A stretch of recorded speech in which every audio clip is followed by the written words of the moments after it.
अश्वत्थाम्नोपसृष्टेन ब्रह्मशीर्षोरुतेजसा उत्तरायामतोरवीतेनाजीवितः पुनः।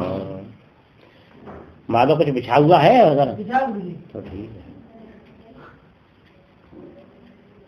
अश्वत्थामा के द्वारा प्रक्षिप्त ब्रह्मास्त्र से भगवान श्री कृष्णचंद्र जी के परम भक्त परीक्षित जी मर गए, मृत्यु को प्राप्त हो।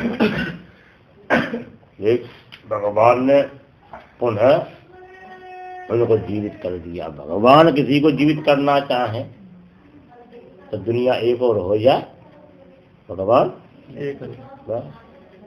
इलाहाबाद बैंक को एक मैनेजर थे छोटेलाल चतुर्वेदी, तो मुझे कहते थे पंडित जी हाँ भगवान के कितने हाथ हैं? भगवान के हाथ तो बहुत पैसे, अरे पैसे अपन छोड़ दो, दो ही हाथ मानो। एक हाथ तो भगवान को दुनिया पे, एक हाथ पूरी दुनिया पे। कौन कृपा पात्र ज्यादा है? बोल एक हाथ तो दुनिया के ऊपर है, एक हाथ पूरी दुनिया पे। एक महात्मा जी कहते थे कि दुनिया क्या कहती है मालूम है? ज्यादातर लोग भगवान ने चतुराई बनाई, वो आदि तो हमारे पास में है और आदि पूरा संसार है। कितना खतरनाक, इतना भी चतुराई नहीं है पाएगी बात में। लेकिन श्री परीक्षित जी के ऊपर जो भगवान की कृपा है,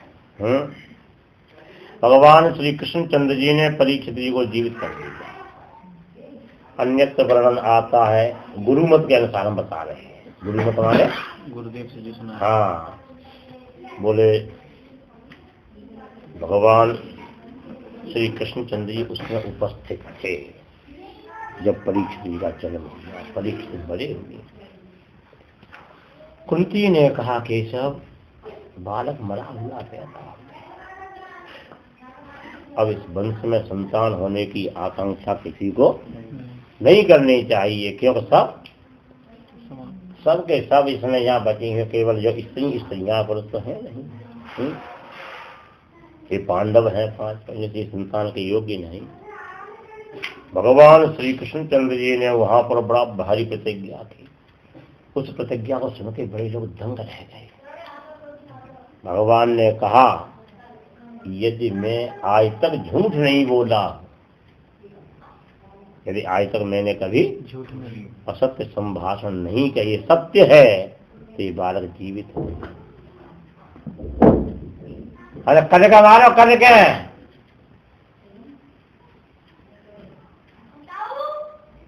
ईट कर गए फेंका चुपते में कस के। यदि मैं कभी ब्रह्मचर्य से कुंठित नहीं हुआ, यदि मैं कभी ब्रह्मचर्य से कुंठित नहीं, मैंने यदि अखंड नैष्ठिक परम ब्रह्मचारी हूँ, तो बालक जीवित हो जाए। लोग आश्चर्य कर रहे थे कि ये तो उल्टी बातें बोल रहे हैं।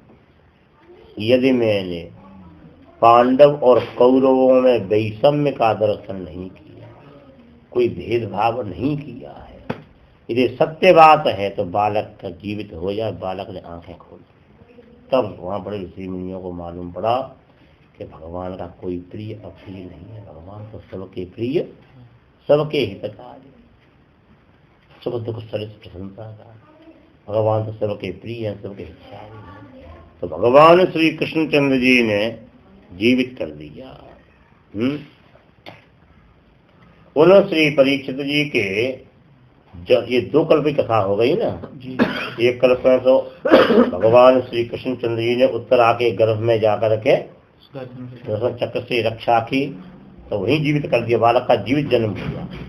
इसी कल्प के अनुसार ये है, मैंने भागवत में सारस्वत कल्प और पाद्म कल्प, ये 2 कल्पों की कथा चलती है जाए। तो किसी कल्प के अनुसार ये है कि परीक्षित का जन्म मृतावस्था में हुआ था, ऐसे करके ये इसका ये दोनों भाग बताइए कोई नो कह देते तो इसलिए आगे इसी में आएगा ना, दूसरे कल को कथा आने वाली है में। तो इसको हम सुनना चाहते हैं कि पाद्म हाँ दाहरंत कर दो माँ पूजा। तो उन महाबुद्धि श्री परीक्षित जी का निधन और जन्म जैसे हुआ बताओ। क्योंकि हम श्रद्धालु हैं जिनको सुखदेव महर्षि ने ज्ञान प्रदान किया। सूत जी कहते हैं श्री युधिष्ठिर जी ने पिता की भांति प्रजा का पोषण रंजन करते हुए और राज्य संचालन किया, राज्य संरक्षण किया। वो कृष्ण भगवान के चरण कमल की सेवा से परिपूर्ण थे। देवताओं को स्पृहा होती है जिन वैभवों को देख करके, ऐसे वैभव थे जिनके पास में, फिर भी युधिष्ठिर जी को प्रसन्नता नहीं हुई। क्यों? इसलिए प्रसन्नता नहीं हुई कि हम पर क्या है ना, भगवान में मन लगा हुआ था ना, इसलिए उनको मुकुंद मन सो दिया। मुकुंद में मन लगा हुआ है, इसलिए इन सब भोगों से वैभवों से उनको प्रसन्नता नहीं हुई। जैसे क्षुधितस्य इतरे क्षुधितस्य यथेतरे, जैसे भूखे व्यक्ति के सामने तुम बढ़िया सा संगीत सुनाओ, है ना। जैसे एकादशी का व्रत करो, अच्छा निर्जला, और फिर द्वादशी के दिन हमारी राधा आके कहेगा गुरु जी हाँ बहुत बढ़िया सा तुमको ऐसी दिव्य क्लासिकल जिसको शास्त्रीय संगीत कहते हैं और उसके भजन ऐसे सुनाऊं तुमको करुणा युक्त, जिससे तुम भाव विभोर हो जाओगे। ये तो भजन सुनने के बाद हम कहेंगे दादी ऐसा कर दे, तू कुछ खाई भी गुण ले आओ, बाकी बाद में हम सुन लेंगे। ऐसे ही कोई भूखा व्यक्ति उससे कहा जाए देखिए क्या सुंदर दृश्य है, करुणामय प्रसंग का तुम दर्शन करो, तो कह भैया करुणामय हो चाहे वरुणामय हो, लेकिन भोजन चाहिए बस, ज्यादा नहीं। तुम 4 टिक्कर लाके दे दो। इससे सर्दी का समय है ना, गांव में देखो बाजरा की रोटी और उड़द की दाल और घी से चिपड़ी हुई। किसान जो है साधारण मरा हुआ होगा 7-8 रोटियां खींच जाता है और तो लेगा आराम से, तब फिर उठेगा हाँ भैया चलो अब काम करते हैं। तो जैसे भूखे व्यक्ति के लिए ये सब सुख सुविधाएं सुख नहीं दे सकती हैं, इसलिए केवल भूख की ही अपेक्षा होती है। तो समय एक श्लोक है ना, क्या कथा सागर लिखाया था ना जी, हमको लिखा क्या, सय्या वस्त्रम चंदनम चारु हास्यम वीणा वाणी शोभमाना च नारी, है ना, न भ्राजन्ते क्षुत् पिपासा तुराणाम सर्वारंभा तंडुल प्रस्थमूला। भूखे व्यक्ति को प्रसन्नता करने के लिए ये सब सुख नहीं देते। देखो सैया, कोई भूखा उसे कह देखो ये कंबल जो है 10,000 रुपए का है, ये बिस्तर गद्दा जो है 50,000 रुपए का, ये खाट जो है सोने से मड़ी हुई है, इस पर लेट के देखो तुम, आनंद आ जाएगा तुमको। वो कहेगा आनंद तब आएगा, पेट भी आनंद नहीं है मेरे में। सय्या वस्त्रम, सय्या वस्त्रम चंदनम चारु हास्यम, सय्या वस्त्रम चंदनम चारु हास्यम। हास्य में रुदन होता है ना, रोना है ना, हास्य माने तो हास्य में क्या कहते हैं वो बनाई दिया है, अच्छा बाद में बनाई, पहले हास्य में बनाई दिया। तो सय्या वस्त्रम क्या चंदनम चारु हास्यम वीणा वाणी शोभमाना च नारी, शोभमाना च नारी, न भ्राजन्ते, न भ्राजन्ते क्षुत पिपासा तुराणाम, क्षुत पिपासा तुराणाम, न भ्राजन्ते क्षुत पिपासा तुराणाम, सर्वारंभाः, सर्वारंभाः तण्डुलप्रस्थमूलाः, सर्वारंभाः तण्डुलप्रस्थमूलाः।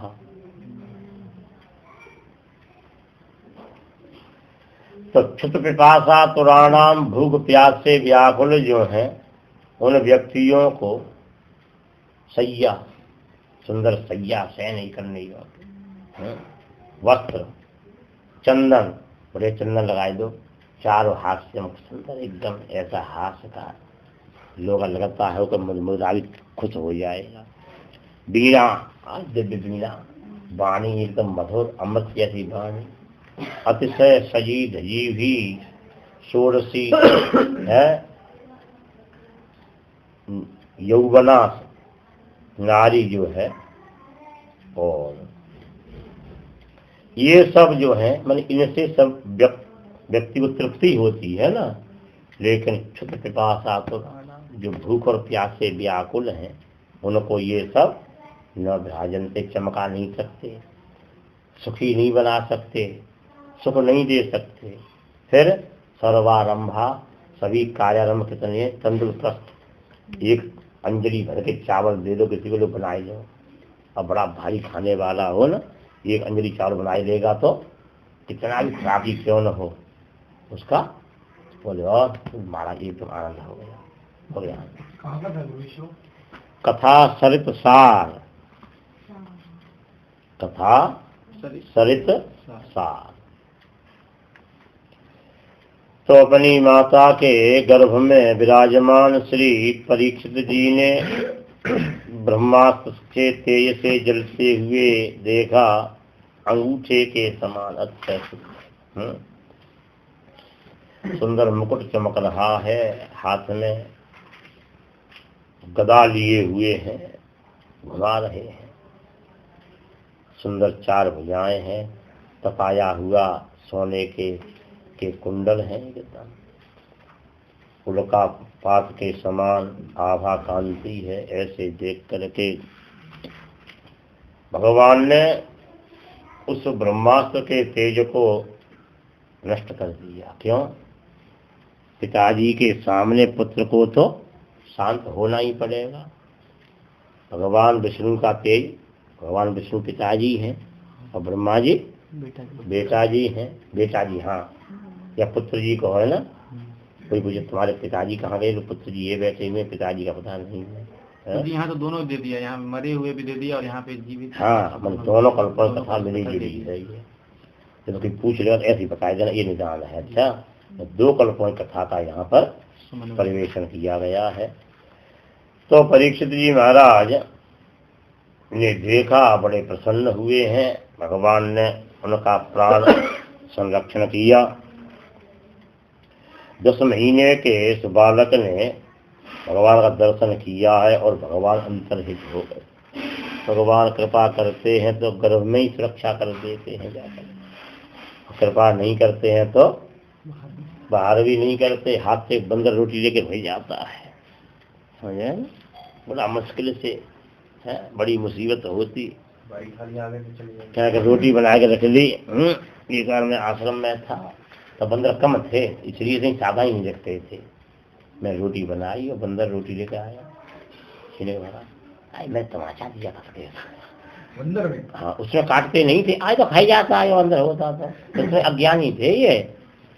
मैंने ये बहुत पुरानी बात हो गई ना, ये हो गई 95-96 साल की बात, उसमें सीधे थे। धीरे धीरे असर मानव का असर पड़ गया ना, मानव से तेज हो गया। तो श्री परीक्षित जी का जन्म हुआ, सबको बड़ी प्रसन्नता हुई। पांडु महाराज ही पुनः मानो अपने तेज से प्रकट हो गए हैं। युधिष्ठिर जी महाराज ने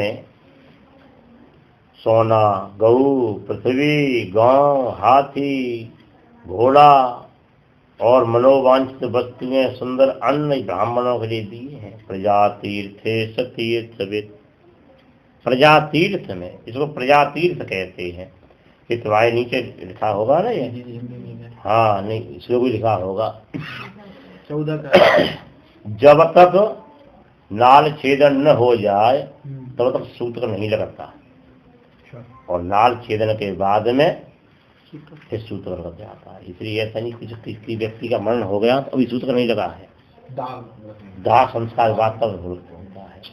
लेकिन लोग मर्यादा के अनुसार आदमी कुछ काम इसलिए नहीं करता, लोग कहेंगे ये मर्यादा काम है और इसको उसकी मंडली होगा भाई। तब जच्चा और बच्चा दोनों पृथक पृथक नहीं हो जाते तब तक सूत्र नहीं लगता।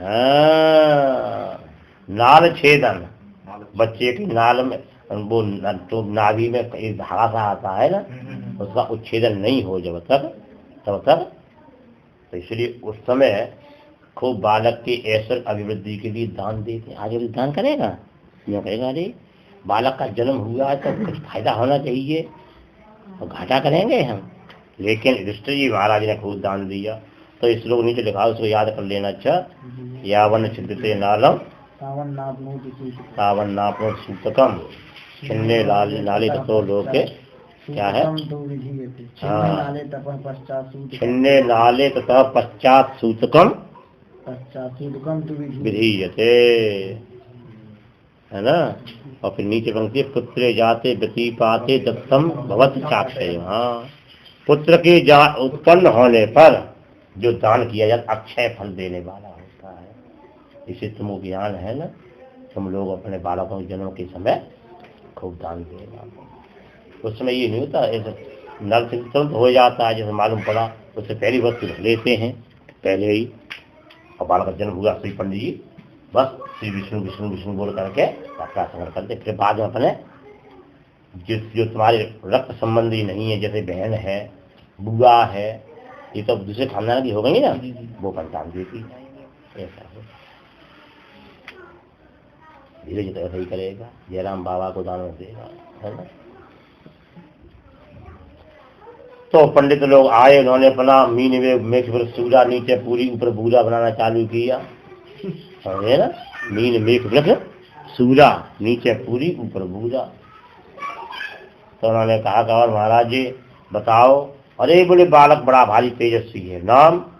बोले तुम पर भगवान ने कृपा करके बालक प्रदान किया है, रातों वो नुग्रहार था, तुम पर कृपा करने के लिए दिया ये बालक, इसलिए विष्णु रात होगा। विष्णुना कृष्णेन रात दत्त रक्षितश्च इति विष्णु रात।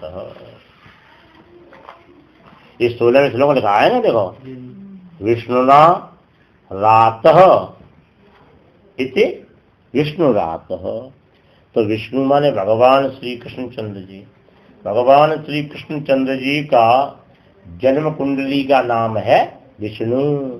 रोहिणी नक्षत्र के तृतीय चरण में प्रादुर्भाव होने से वी से विष्णु, समझे ना, बिहारी है। हाँ, ये नाम है उनका।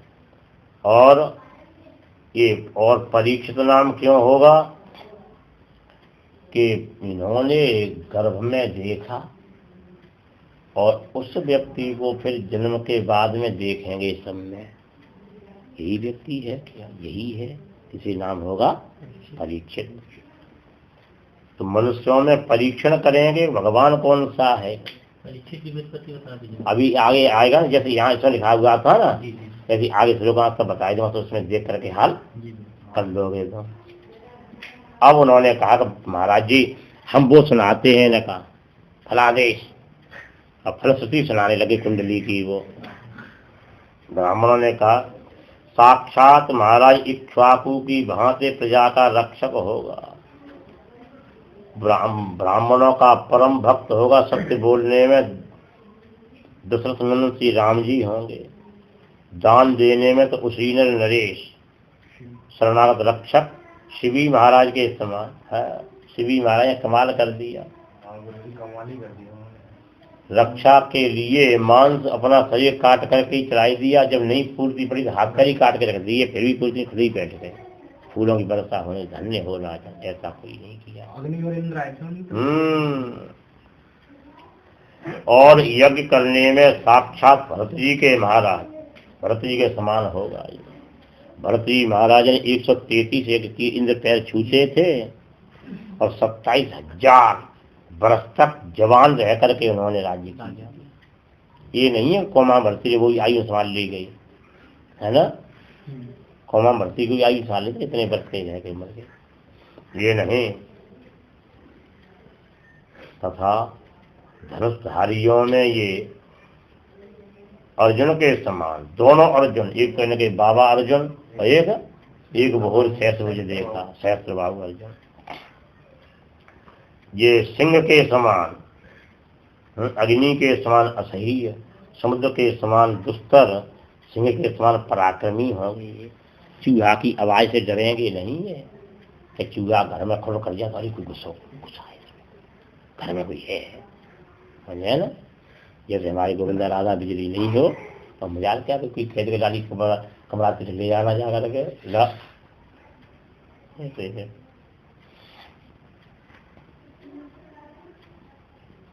और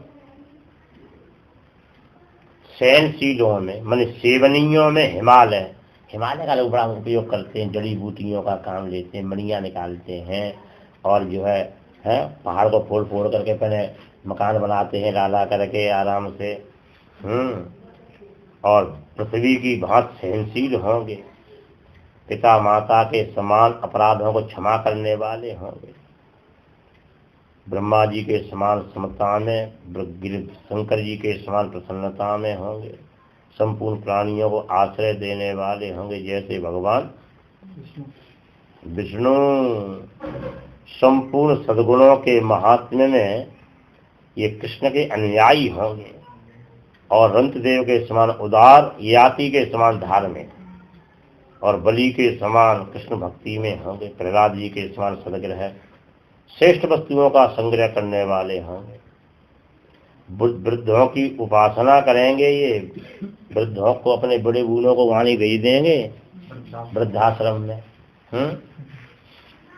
जिन पिता माता ने अपनी संतानों का पोषण पालना गृह में कराया, वह संतान अपने पिता माता को वृद्धाश्रम में पहुंचा देती है।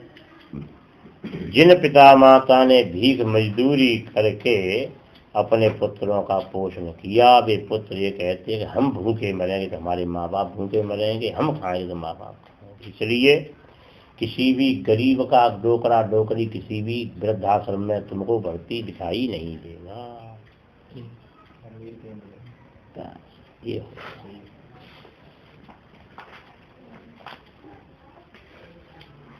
बोले ये राजर्षियों को जन्म देने वाला होगा बालक, कलयुग पर नियंत्रण करेगा।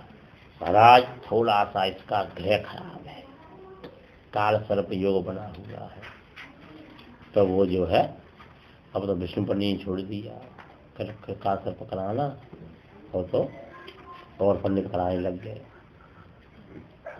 तो तक्षकादात्मनो मृत्युम द्विजपुत्रोपसर्जिता प्रपत्स्यत उपसृत्य मुक्त संग पदम हरे। तक्षक नाग के दंशन के द्वारा देह त्याग होगा, इस बात को सुनकर घबराएंगे नहीं, किसी बंगाली डॉक्टर को नहीं बुलाएंगे कि सर को पकड़ लेना तो हमारे इंजेक्शन लगा देंगे, नहीं। श्री वैयासकी बंगाली को न बुला करके वैयासकी व्यासस्यापत्यम प्रमाण वैयासकी सुख श्रीमद सुखदेव जी महाराज के मुखचंद्र से क्षरित उस दिव्य कथामृत का पान करते हुए भगवत धाम को प्राप्त करेंगे। भगवत स्वार्थ स्वरूप को जान करके गंगा जी किनारे शरीर को त्यागेंगे। विष्णु जी को थोड़ा वैसा लगा कर देखो, पंडित ही तो पंडितों की करामात होती है, मृत्यु की बात ही सुनाई देती है ना। और बोले एक ही नाम होगा, एक नहीं होगा, दो नाम होंगे। एस लोके विख्यात परीक्षेदित यत प्रभो गर्भे दृष्ट मनुध्यायन् परीक्षेत नरेश्विह। श्री परीक्षित जी तो थोड़ा बड़े हुए तो कोई आता था तो यहाँ देखते थे। एक दिन भगवान श्री कृष्णचंद्र जी महाराज अपने दिव्य एक्शन मोक्षण के साथ में पहुंचे तो परीक्षित जी आए और देख के खिलखिलाए गए भगवान को देखकर, और फिर जो है लौट गए। युधिष्ठिर जी ने कहा माधव अच्युत युधिष्ठिर के केशव के है ना, उद्धव के माधव, उद्धव जी माधव कहते थे। तो युधिष्ठिर जी का अच्युत, बोले हाँ ये बालक जो है बड़ा भाई निगाह से तुमको देख रहा था, हंस गया और फिर जो है इससे नीचे को मुँह कर दिए। हाँ दादा मेरे थोड़े कपड़े चमकदार है ना, इसलिए देख करके ये हंस गया। वहाँ व्यास आदि ऋषि बैठे हुए थे, भगवान बतलाइए। तब बोले उत्तरा के कर्णक क्रंदन को मैंने सुनकर उसके उदर में प्रवेश किया था। इस बालक की वहाँ पर मैंने किसी कल्प में तो वर्णन आता है चक्र से रक्षा की, और किसी कल्प में आता है कि गदा से रक्षा की। बोले वहाँ पर मैंने चक्र से रक्षा की, और इसने वो मेरा स्वरूप देख करके तो प्रसन्न होगा तो वही है, लेकिन मेरे हाथ में गदा देख करके इसके मन में ये लगा कि वो भगवान नहीं। तब युधिष्ठिर जी का हृदय भरा आया, धन्य हो अच्युत, इस वंश की रक्षा के लिए कितने कितने स्वरूपों को तुमने धारण किया है। दुनिया का पापी से पापी व्यक्ति भी कहता है हे भगवान गर्भ का मुँह नहीं देखना पड़े मुझे, है ना। मैं दूसरों को गर्भ का मुँह दिखाता रहूं, मैंने अपने जीवन में बहुत गर्भाधान करूं मैं, स्वयं मुझको गर्भ में नहीं जाना पड़े, ये सोचता है व्यक्ति आज का। लेकिन धन्य है हमारे दयानिधि भगवान श्री कृष्णचंद्र जी के भक्त की रक्षा के लिए उस निकृष्ट घृत स्थान में भी जाने से संकोच नहीं करते भक्त की सुरक्षा के लिए। तो अपरक्ष की विपत्ति मिल गई ना। देखो नरेश परीक्षेत इत परीक्षित है, अगर सीधा ही मार दो, ये लिखा है ना अंतिम में परीक्षेत नरेश इत परीक्षित, नरेशु लिखा है ना। भागवत में देखो तुम हमारी तरफ देखते हो, परीक्षेत नरेश इत परीक्षित, मनुष्यों में परीक्षा करने से परीक्षित कहलाते।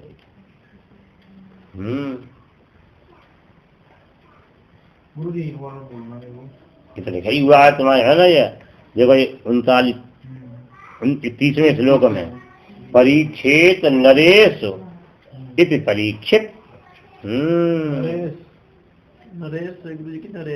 नरेशु यण होगा नहीं होगा, और तुम्हारे व्याकरण पुस्तक फाड़ के फेंक दी पड़ करके, और फिर भी तुम हमसे पूछते बोले यार हम गलत कह, कोई बात नहीं है, हमको व्याकरण का बोध नहीं, हम साहित्य से पढ़े हुए रहे हैं, वो भी साहित्य नकल से किया हमने, और तुमने व्याकरण किया मेहनत से, बोले यार है ना।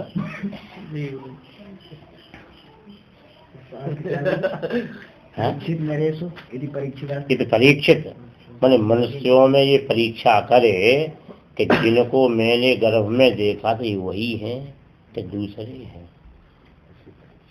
इसलिए दूसरी विपत्ति हम गए परीक्षणात् परीक्षित, परीक्षा करने से इनका नाम परीक्षित हुआ।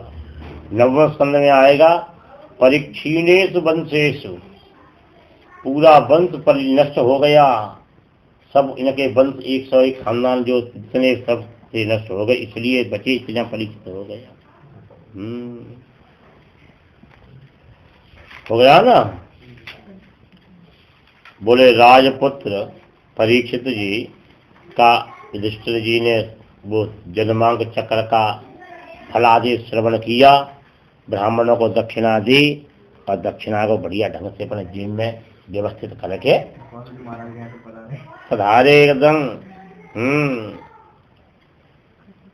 और राजा युधिष्ठिर जी ने यज्ञ किया भाई बंधुओं के द्रोह को नष्ट करने की इच्छा से कि थोड़ा भोजन वगैरह हो जाएगा तो लोगों का मन मुटाव कम हो जाएगा। मैंने सोचा कि यज्ञ तो हो, लेकिन यज्ञ होगा काहे से? हमारे पास दो ही साधन है, या तो प्रजा पर टैक्स लगाए दें या दंडित करें कि तुम सबसे ज्यादा बोलते हो, लाओ इतना पैसा दो,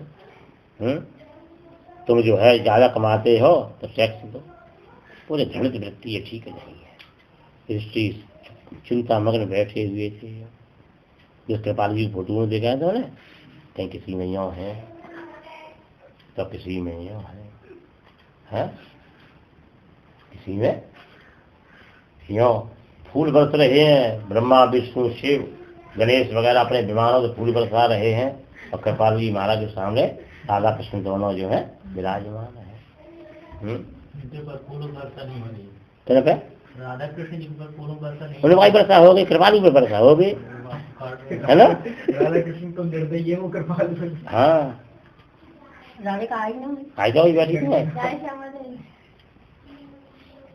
कहा चाहिए स्थान है, स्थान चाहिए, स्थानम बली है।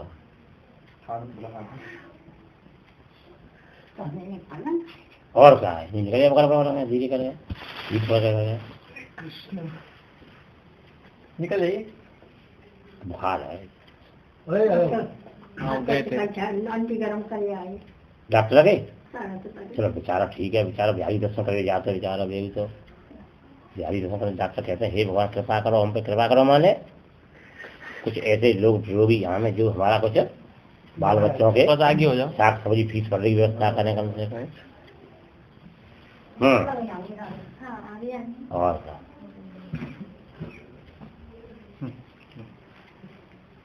अब पर्ची करेगी ना नहीं काई कल भंडारे के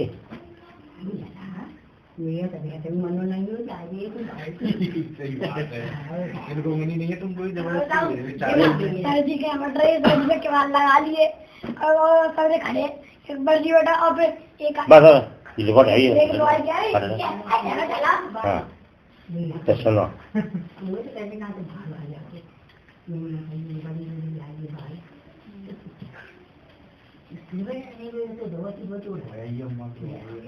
को कैसे? हाँ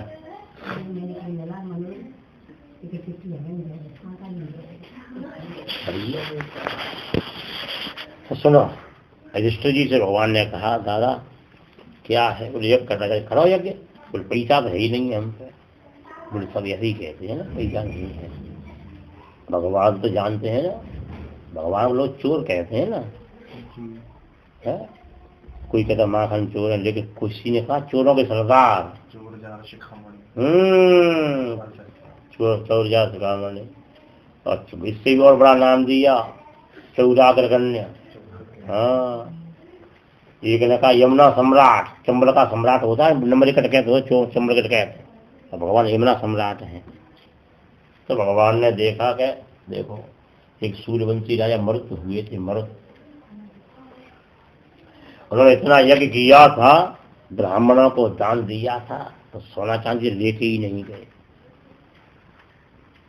वो सोना चांदी छोड़ गए थे ना, वही तो सोवन सरकार को दिखाई दे रहा है।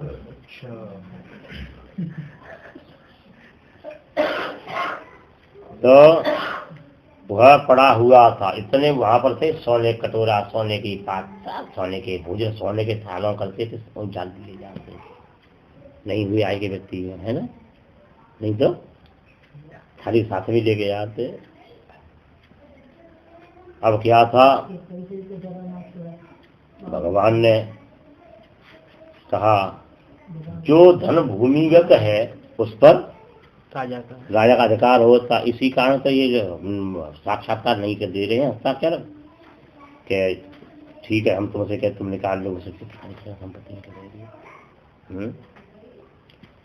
भगवान श्री कृष्ण चंद्र जी ने वहां से युधिष्ठिर जी के भाई अर्जुन भीम नकुल सहदेव के द्वारा उसको मंगाया। बहुत धन था और युधिष्ठिर से ईमानदार धर्मराज हैं। उन्होंने कहा केशव अच्युत, इसका एक दाना भी मैं अपने प्रयोग में नहीं लूंगा। जैसे राजदास जी महाराज कहते हैं ना कि हम कथा का एक पैसा भी, उसका नमक भी नहीं खाते, हम सब गौ सेवा में ही लगाए को आसाराम बाबू। आज छोड़ो पकड़ कर मेरे को आ जाओ, आज वहाँ छोड़ा पकड़ गया लड़का। हाँ पकड़ गया नारायण साईं भगवान।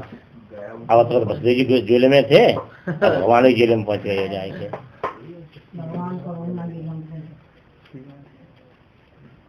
तो वहां से बढ़िया ढंग से यज्ञ हुआ है। युधिष्ठिर जी ने 3 यज्ञ किए कि धन तो है ही, चलने दो ब्राह्मणों का बना है।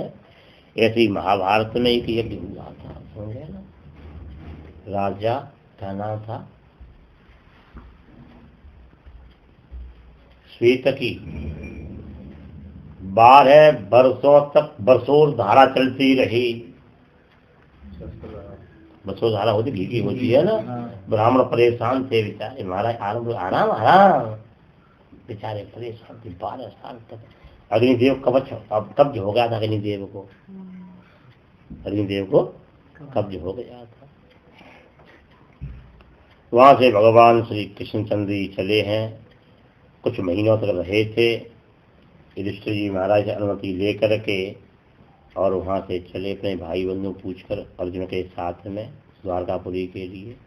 भगवान की अर्जुन की मित्रता रहती है ना, बस द्वारका में तो अर्जुन साथ में रहेंगे, और यदि अर्जुन चले गए अपने हस्तिनापुर को तो कृष्ण साथ में जाएंगे।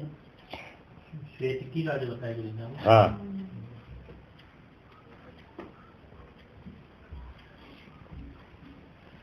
सूत जी कहते हैं विदुर जी महाराज ने तीर्थ यात्रा में मैत्रेय जी से भगवत स्वरूप बोध को प्राप्त करके हस्तिनापुर में प्रस्थान किया। जितने प्रश्न किए थे उनसे संदेह की निवृत्ति हो गई, भगवान में भक्ति हो गई। आए हुए विदुर जी को देख करके युधिष्ठिर जी, धृतराष्ट्र, युत्सु, कृपाचार्य और ये जो है संजय और कुंती, गांधारी, द्रौपदी, सुभद्रा, उत्तरा और कृपी और भी कुलवधुएं जो थी सब प्रसन्न हो गई, एकदम चकाचक हो गई। युधिष्ठिर जी ने पूछा चाचा जी क्या आपने हमारा स्मरण किया? आपके पक्ष में संपोषित होकर तो मर गया था ना, है ना। अच्छा इसमें दल बदल गया था उस टाइम में। हाँ दल बदल गया था। कभी की पन्ना भूल जाते हो तो, है ना। इसमें लिखा था ना धृतराष्ट्र और युयुत्सु, इसमें दल बदल गया था, समझ आ गया। तो उन्होंने कहा चाचा जी आपने किस वृत्ति से अपना जीवन यापन किया था, पृथ्वी पर विचरण किया तीर्थों में? भवद विधा भागवता तीर्थभूता स्वयं विभो तीर्थी कुर्वन्ति तीर्थानि स्वान्तस्तेन गदावृता। आप जैसे भगवत भक्त तीर्थ रूप होते हैं स्वयं अपने अंतःकरण में भगवान के और विराजमान करके तीर्थों को पवित्र करते हैं। जैसे तीर्थ जो संतों के आने पर तीर्थ का महत्व बढ़ जाता है ना। तीर्थ जो है आशा लगाए रखते हैं कि कोई भजनानंदी महापुरुष आ जाए हमारे पास में तो हम अपने आप को पुण्यात्मा माने। देखो बालापन ते हरि भजे, बालापन ते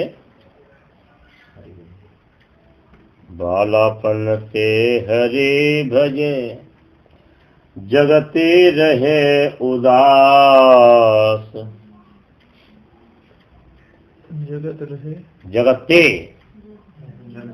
जगते रहे उदास। तीर्थ हु आशा करे हु तीर्थ हु आशा करे कब आवे हरिदास। कहीं उड़ जड़े आ गए जालो तो है गर्मी नहीं तो गर्मी लगे तो पंखा चला जाए। सेंट में श्री श्रवणानंद जी महाराज सुनाते, उनका सुना हुआ है। श्रवणानंद जी महाराज जानते हैं ना, ब्रह्मलीन स्वामी श्रवणानंद जी महाराज। जिसका फोटो लगा हुआ है देखो, ये आनंद जी नीचे लगा हुआ है कैलेंडर में।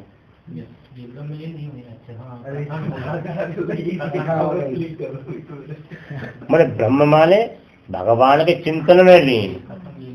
हाँ, कभी कोई कहेगा ना, कह देंगे इसमें मध्यम पद समास है, ब्रह्मण कथायाम लीन ब्रह्म लीन। किसी सुनाई देंगे कहीं पर ये बात कहेंगे, समझे ना, ब्रह्मण कथायाम लीन ब्रह्म लीन, मध्यम पद समास, मध्यम पद का लोप कर दिया जाता है।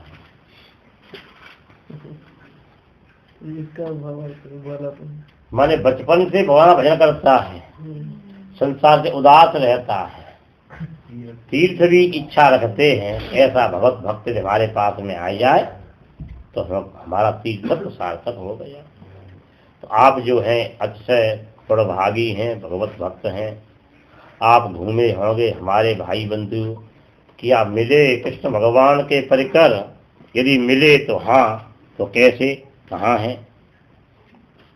श्री युधिष्ठिर जी ने पूछा तो सब कुछ बता दिया उन्होंने। बोले लाला, पहले एक तो मान कर गया था मैं, वहाँ से दक्षिणा ली मैंने कृपालु जी की, इसके बाद सीधा वृंदावन में आया, फिर इसके बाद में वहाँ पहुँचा रंगीली महल, वहाँ से लेकर के कृपालु जी का पूर्ण करके, और सब ठीक है। ये नहीं कहा कि कृष्ण भगवान का पूरा परिवार आपको नृत्य करके मर, क्योंकि ये जानते हैं ये परिवार ऐसा है कि इसका कृष्ण से अनेकों प्रकार से संबंध है। कृष्ण किसी के भाई हैं तो किसी के भतीजे हैं, तो किसी के साले हैं, तो किसी के मामा हैं, तो किसी के गुरु हैं, किसी के भाई हैं, किसी के मामा ससुर हैं, है ना। इसलिए यहाँ पर और समझी भी तो है भगवान। हाँ, दुर्योधन की बेटी लक्ष्मणा का विवाह सांब से होने के कारण भगवान के से संबंधी का समझी का भी रिश्ता है।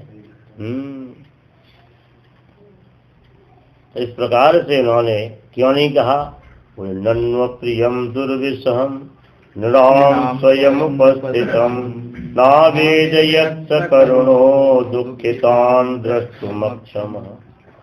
व्यक्ति के समक्ष अप्रिय बात उपस्थित अपने आप हो जाती है। अतिशय करुणा संपन्न श्री विदुर जी महाराज ने उन लोगों को दुखी देखने में अक्षम होने के कारण और निवेदन नहीं किया। एक दिन श्री विदुर जी महाराज ने अपने भाई धृतराष्ट्र के पास जाकर कहा, दद्दू। बोले हाँ। राजन निर्गम्यताम शीघ्रम त्वच्चेदम भयमागतम। राजन निकलो फटाफट। बोले क्यों, क्या मकान गिरने वाला है ये? बोले बड़ा भारी भय आ रहा है। अरे बोले भय को देख करके तो हमारे भीम को भय देख लेता है ना, तो भय किनारा कर जाए। कौन भीम? अरे तुम भूले? अरे राम राम, तीर्थ यात्रा करते थे भूल गए तुम। वो अपनो लाला जो है ना, पांडु को लाला, भीम मझलो लाला। अच्छा, वो तुम्हारा कौन लगता? अरे तुम्हारा नाम तो यही है ना, भाई के बेटा है। भाई के बेटा? हाँ, तुमने तो इनको मारने के लिए बड़े प्रयत्न किए, तो स्वीकार ही नहीं करते थे कि हमारे भाई के बेटा है।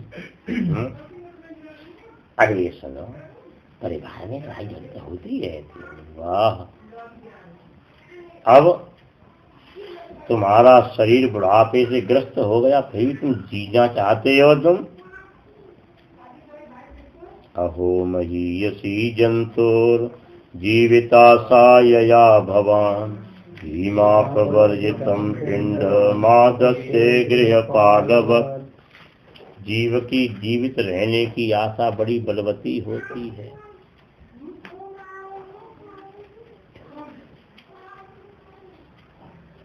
तो देखो, भीम के द्वारा दिया गया टुकड़ा जो है उसको तुम ऐसे खाते जो कुत्ता खाता है।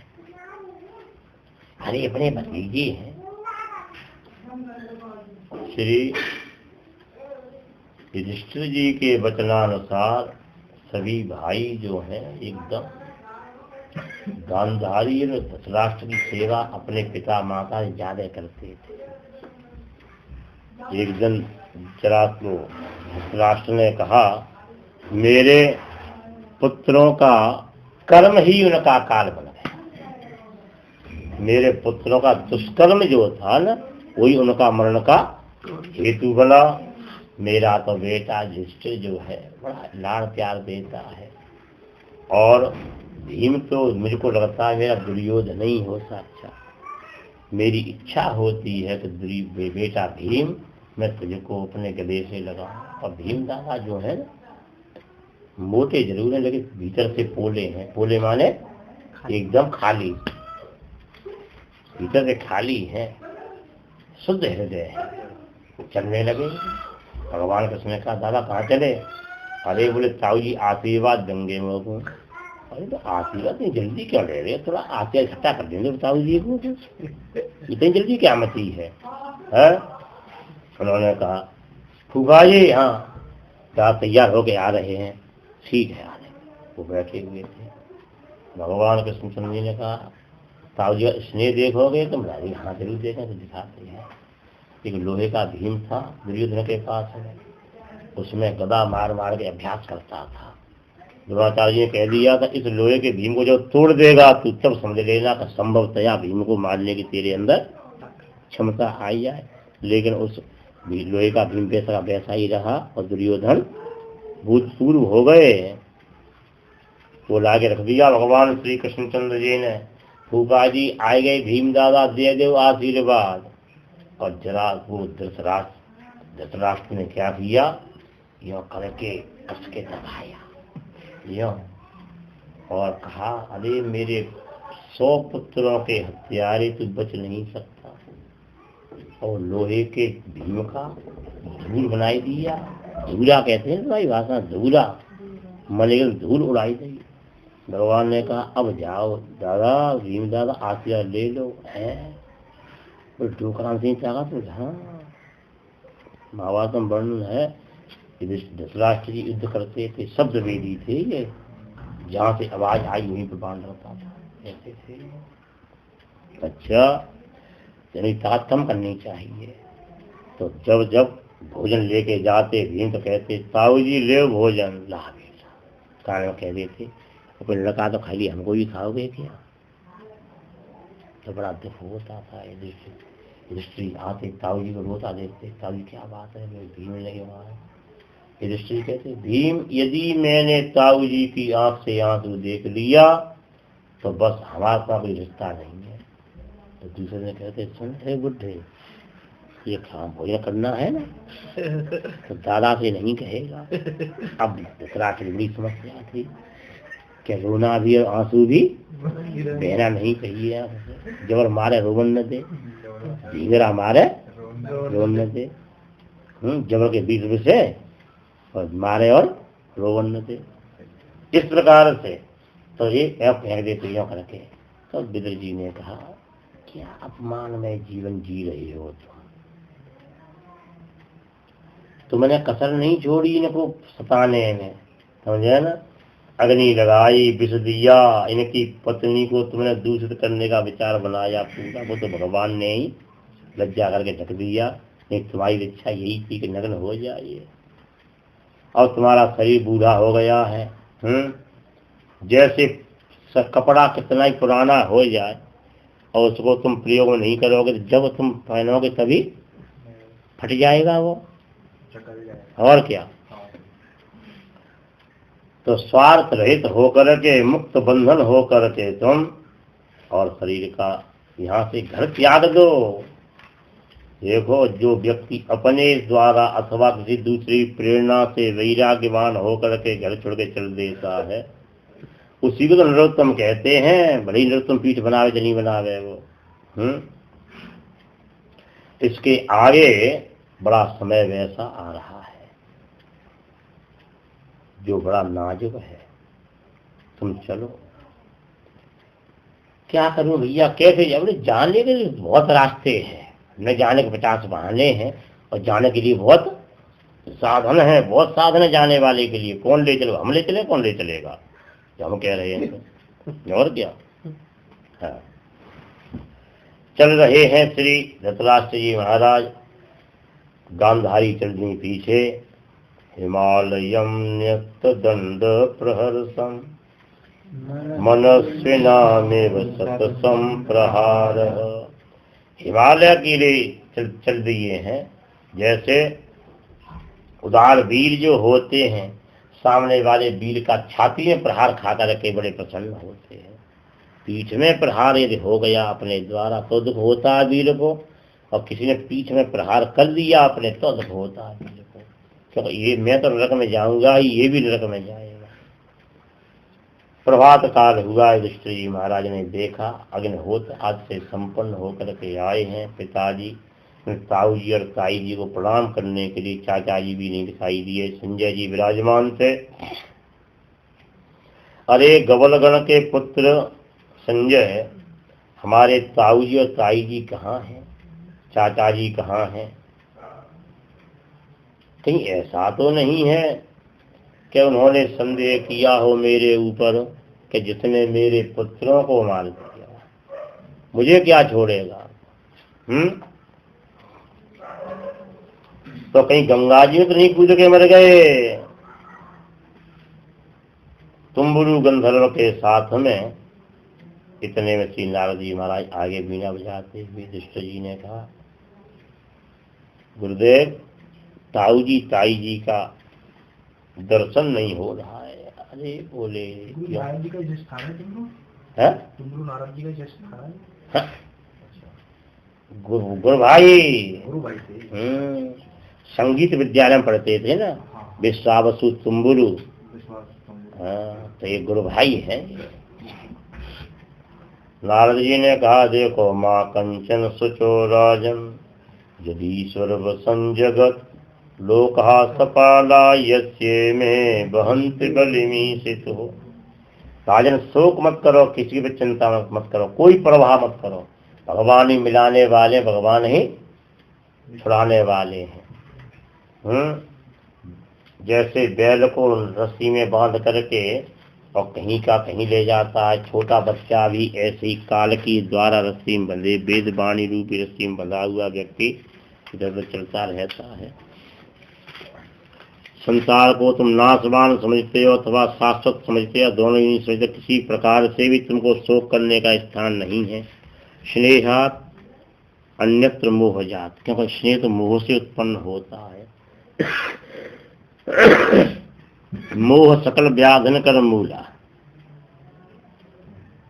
मोह सकल संपूर्ण व्याधियों की मूल है तो मोह है। बोले वो तो ठीक है गुरुदेव, ये मालूम पड़ जाता कि आखिर कहाँ है ताऊ जी ताई जी।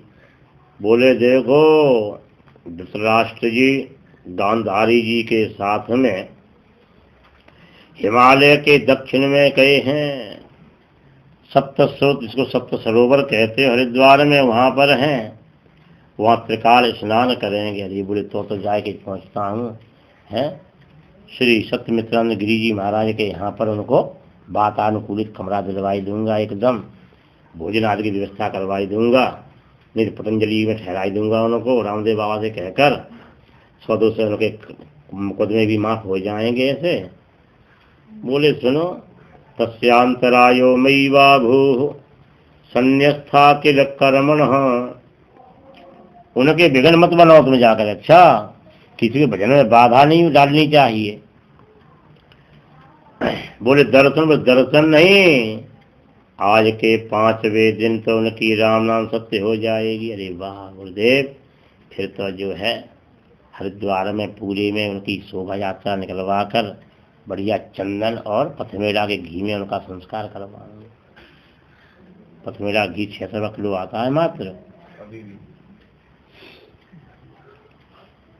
बोले तुमको संस्कार नहीं करना है, वो तो अपने आप ही संस्कार। बोले अस्थि दर्शन करवाऊंगा फिर मैं।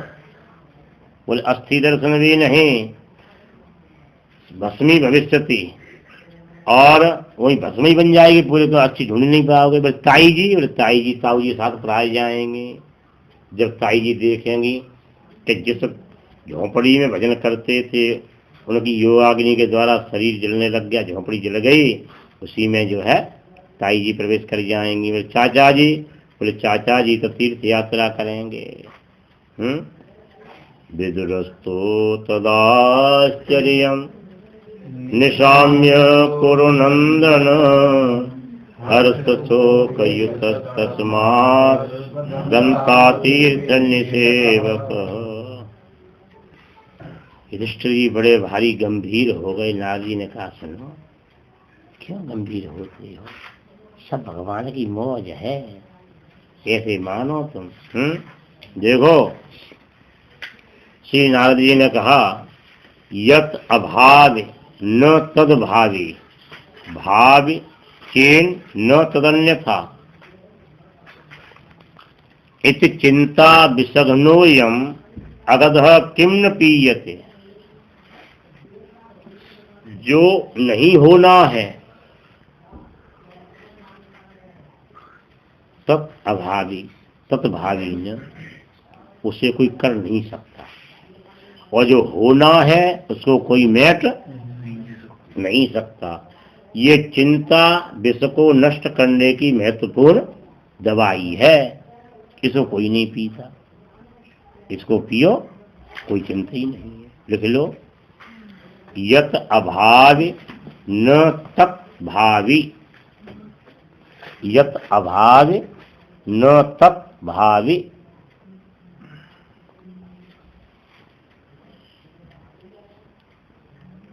भाव चेन्न तदन्यथा, भावी भावी नहीं भावी छोटी मात्रा, भाव चेन्न तदन्यथा, चेन्न तदन्यथा, तदन्यथा था नहीं था, ऐसन। इस चिंता विसघ्नो य, इसे चिंता विसघ्नो य मगधः, विसघ्नो विसघ्नो घाघर और नानल, ऐसे ही इस चिंता विसघ्नो य मगधः, मगधः धार नहीं दल का ना, बधाई लिख दिया उसने। अब विसर्ग ऐसन, इत चिंता विसघ्नो ये विसर्ग नहीं है, या क्या विसर्ग नहीं, याम मिला दो। अरे जो विसर्गनो के बाद या लिखा है तुमने, विसर्गनो के बाद या लिखा है, तो इसको विसर्ग नहीं लगा दिया आगे, तो ठीक है। इत चिंता विसघ्नो य मगधः किम न पीयते, किम न पीयते, पीयते। बोले जो नहीं होना है उसको कोई कर नहीं सकता, और जो होना है उसे कोई मेट नहीं सकता। ये चिंता विष को नष्ट करने की महत्वपूर्ण सर्वोत्तम चिकित्सा अर्थात औषध माने दवाई है, इसको क्यों नहीं पीते। ऐसा कहकर नारद जी ने अपने बीना के तार में टंड से किया और सोई बीना समेत आकाश में चले गए। तुम्बुरु गंधर्व, तुम्बुरु गंधर्व के साथ में चल दिए एकदम। और इस प्रकार युधिष्ठिर जी ने के वचन को सुनकर के शोक को त्याग दिया। कृष्णाय वासुदेवाय हरये परमात्मने रत क्लेशनाशाय गोविंदाय गोविंदाय नमो नमः। गुरु जी आप 2 व्युत्पत्ति लिखाने वाले थे। भागवत के हाँ वो मैंने सोच रही थी है ना, जी जी सत्ता में चलते समय। जी जी लिखा दीजिए। हाँ लेकिन लो सबको लिखो क्या है?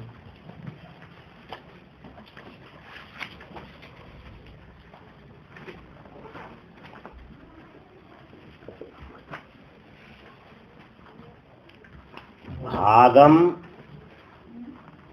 भागम भागवत की व्युत्पत्ति। वर्तनाय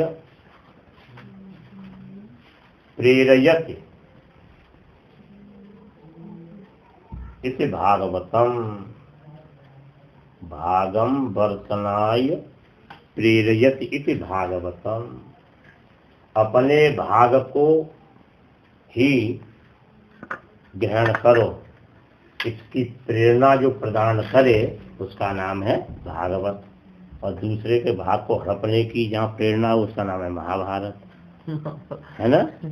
हाँ अपने भाग को ही अपने भाग को स्वीकार करने की प्रेरणा जिसमें प्राप्त हो उसका नाम भागवत है। और दूसरी ये थी कि